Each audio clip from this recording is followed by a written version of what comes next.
ये कहानी एक ऐसे लड़के की है जो अपनी लाइफ से बोर हो जाता है और कॉल बॉय की नौकरी करने लगता है। तो अब आगे इसके साथ क्या क्या होता है ये हम आज की मूवी कॉल बॉय में देखेंगे। तो कहानी की शुरुआत में हमें रियो नाम के एक लड़के को दिखाया जाता है जो कि एक बार में काम करता है ताकि वो अपनी यूनिवर्सिटी की फ़ी को पे कर सके। लेकिन अपनी लाइफ के डेली रूटीन से अब वो काफ़ी थक चुका था और वो अपनी लाइफ से बोर भी होने लगा था। अब एक दिन जब वो अपना काम कर रहा होता है कि तभी उसका फ्रेंड तारोशिमा उस बार की ऑनर सुजुका के साथ उस बार में आता है और बातों बातों में उन दोनों फ्रेंड्स के बीच कंपटीशन लग जाता है कि सुजुका के लिए बेस्ट ड्रिंक कौन बना सकता है। साथ ही तारोशिमा रियो को सजेस्ट भी करता है कि तुम मेरी तरह ड्रिंक बनाना सीख लो ताकि लड़कियों को तुम पसंद आओ, जिस पर रियो कहता है कि लड़कियां मुझे काफ़ी बोर करती है। फिर तब सुजुका दोनों की ड्रिंक्स को टेस्ट करती है तो उसे तारोशिमा की ड्रिंक ज्यादा पसंद आती है, तो वो तारोशिमा को अपने साथ चलने के लिए कहती है। लेकिन जाने से पहले वो एक कार्ड रियो के लिए छोड़ जाती है जिसके पीछे लिखा था कि मैं तुम्हारा बाहर इंतजार करूंगी। फिर थोड़ी देर बाद रियो जब बाहर जाता है तो उसे वहां पर सुजुका मिलती है जिसके साथ वो उसके घर चला जाता है। रास्ते में वो थोड़ी बहुत बातें करते हैं और सुजुका उसे अपने घर के अंदर लेकर आती है जहां पर रियो को ऐसा लगता है कि शायद वो उसके साथ इंटीमेट होना चाहती है। तो रियो अपना शर्ट निकालते हुए पूछता है कि क्या पहले तुम स्टार्ट करोगी, कि तभी पीछे से एक लड़की आती है जो कि बचपन से ही गूंगी और बहरी होती है लेकिन वो लिप्स को पढ़ सकती थी। और यहाँ पर हमें पता चलता है कि ये लड़की सुजुका की बेटी होती है जिसका नाम सारुका होता है।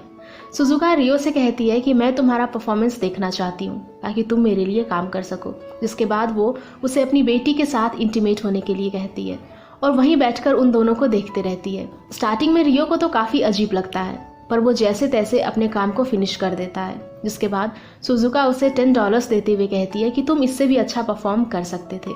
जिसके बाद वो उसे अपने क्लब को ज्वाइन करने के लिए कहती है जहां पर वो काफ़ी अच्छे खासे पैसे भी कमा सकता था, लेकिन उसे कॉल बॉय का काम करना होगा, जिसके लिए सुजुका उसे सोचने के लिए एक दिन का समय भी देती है। जिसके बाद रियो अपने घर चला जाता है। उसे वहां पर एक लेटर मिलता है जो कि सारुका ने उसके लिए भिजवाया था। लेटर के अंदर लिखा था कि लास्ट नाइट मैंने काफ़ी एंजॉय किया, अगर मौका मिले तो हम एक बार फिर से ज़रूर मिलेंगे। और फिर ये पढ़कर वो उस क्लब को ज्वाइन करने के लिए रेडी हो जाता है और अगले ही दिन वो उस क्लब को ज्वाइन कर लेता है जहाँ सबसे पहले उसका फोटोशूट किया जाता है। जिसके बाद सुजुका उसे शॉपिंग कराती है और एक जगह पर ले आती है जहाँ उसकी मुलाकात हिमांशी नाम के एक लड़के से होती है जो कि खुद भी एक प्लेबॉय है। सुजुका बताती है कि हिमांशी हमारे वीआईपी कस्टमर्स के लिए है जिसकी डिमांड औरतों के बीच काफ़ी ज़्यादा है। जिसके बाद सुजुका उन दोनों को एक दूसरे से इंट्रोड्यूस कराती है और हिमांशी कहता है कि पता नहीं लेकिन मुझे ऐसा लगता है कि ये लड़का मुझसे भी काफ़ी आगे तक जाएगा। अब अगले दिन रियो का ब्लड टेस्ट किया जाता है और उसे उसका पहला काम दे दिया जाता है जहाँ पर वो औरत उससे पूछती है कि क्या तुम्हारी कोई गर्लफ्रेंड है। साथ ही वो ये भी पूछती है कि अपने से ज़्यादा उम्र की औरतों के साथ तुम्हें कैसा लगता है।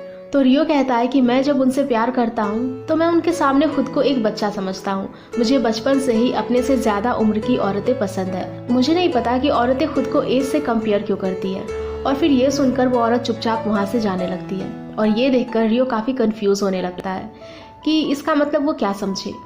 लेकिन तभी उसे सुजुका का कॉल आता है जो उसे बताती है कि वो औरत उसे फिर से कल के लिए बुक करके गई है। और फिर अगले दिन ये दोनों फिर से मिलते हैं और कई सारी बातें करते हैं। उस औरत को रियो की बातें काफ़ी पसंद आती है और फिर एक होटल में जाकर वो दोनों एक दूसरे से प्यार करते हैं।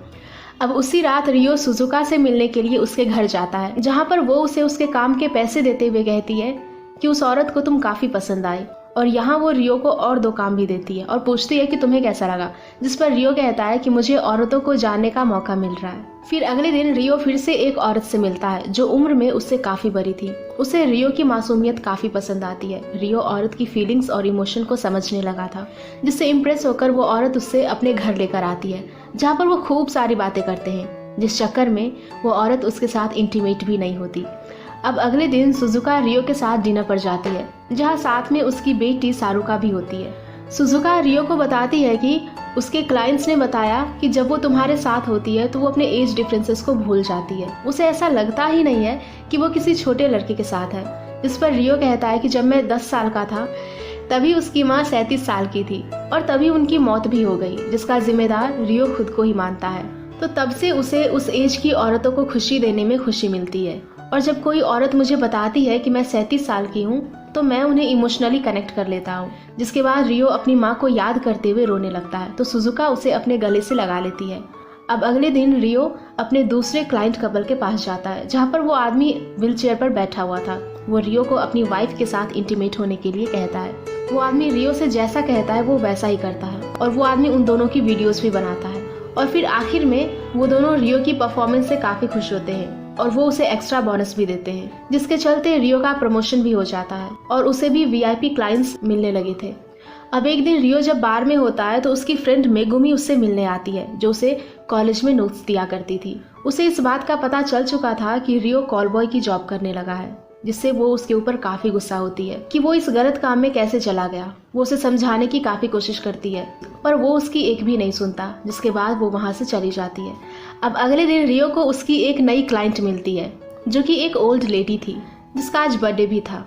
उस लेडी के अंदर एक ऐसी पावर थी कि वो किसी के भी मन की बात को जान सकती थी।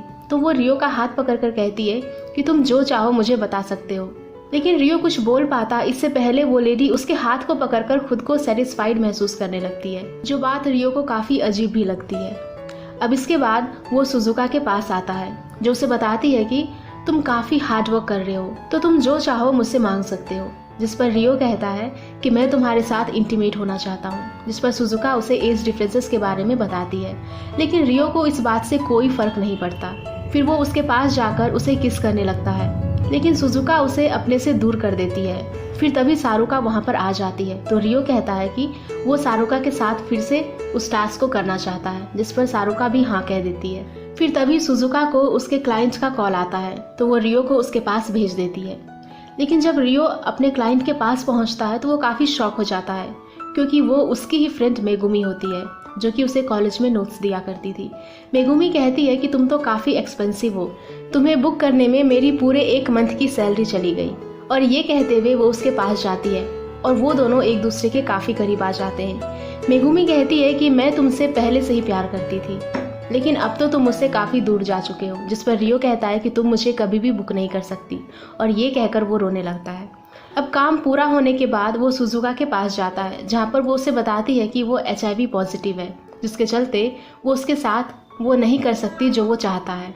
एक समय में वो भी कॉल गर्ल का काम किया करती थी, लेकिन प्रिकॉशंस लेने के बाद भी वो प्रेग्नेंट हो गई और उसे सारुका हुई, लेकिन उसे HIV भी हो गया।